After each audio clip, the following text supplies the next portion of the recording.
Hey guys, welcome back. I'm gonna do a little bit of a follow-up to the last video.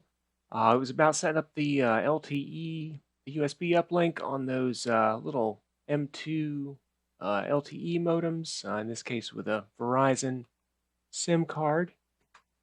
So let's take a look at it real quick.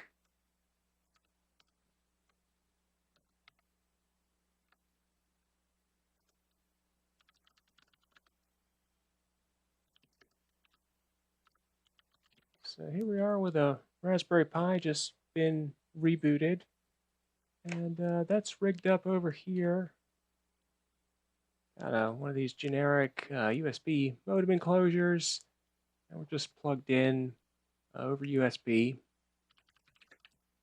USB 2 in this case. The modem itself does support 3, but I don't know that the enclosure does. All right, and so we wind up on TTY USB 2. And just sort of standard stuff there.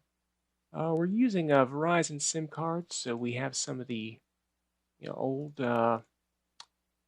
CDMA terminology listed. One thing we noticed right off the bat, the IEMEI, I guess this is service level. That's a good number. The modem itself has multiple firmware slots. Then there's sort of an association between these build IDs in the binary slots, which are, God, they're huge. They're 64 megabyte. And then the configuration profiles that reference them.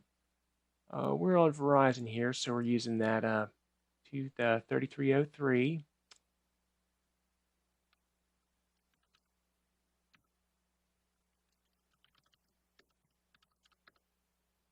So what that does, sets up a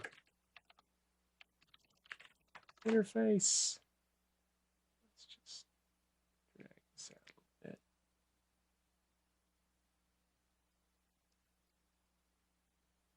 We unplug and replug that guy.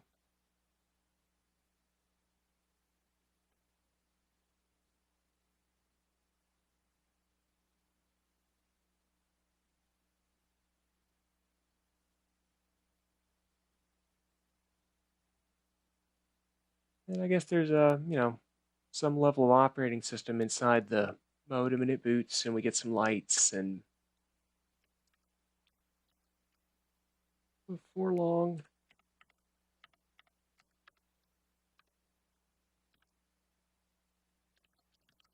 I have information in this LTE info tab.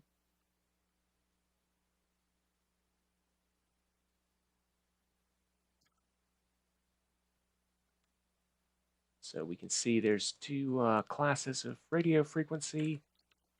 LTE CA is what handles the carrier aggregation.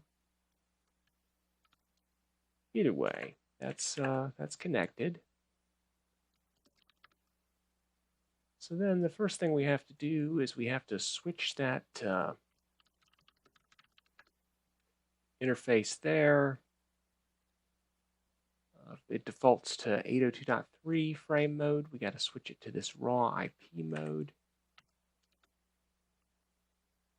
See, it looks a little bit different now. Then we start the online thing there. From there, we can see, we can check our connection status. Once we fire off this start network command, then we'll see it says connected.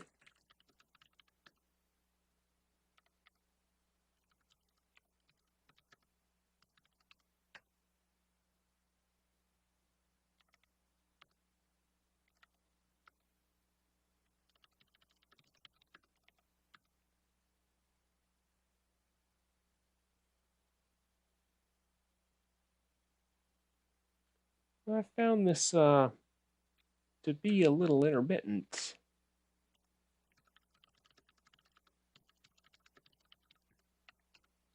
Nothing good there.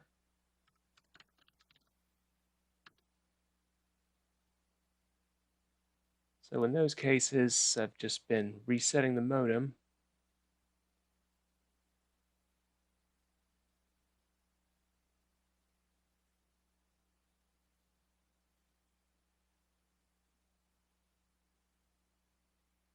And it may make sense to, perform this step by default. It works sometimes.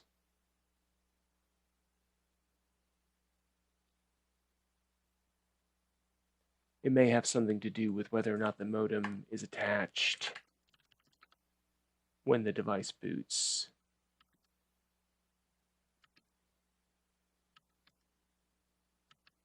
You see it's slowly gathering connection stats there. So let's do it again.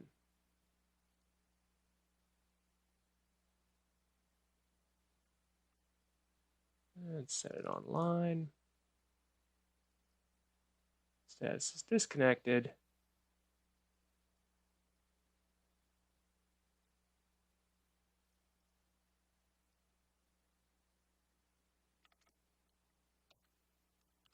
That's now connected. And a good starting point is that we have a link local address there. And then, without even having a DHCP client, somehow we get that address and we can ping. So I've never had it not work after I issue the reset. So I'm not sure if that's something that's best done by default or still needs a little bit of tuning. But yeah, I'm gonna keep this one brief. Just wanted to get that out there. And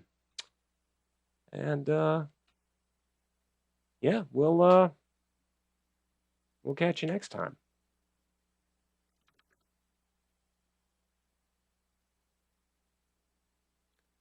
If I can figure out how to make it stop.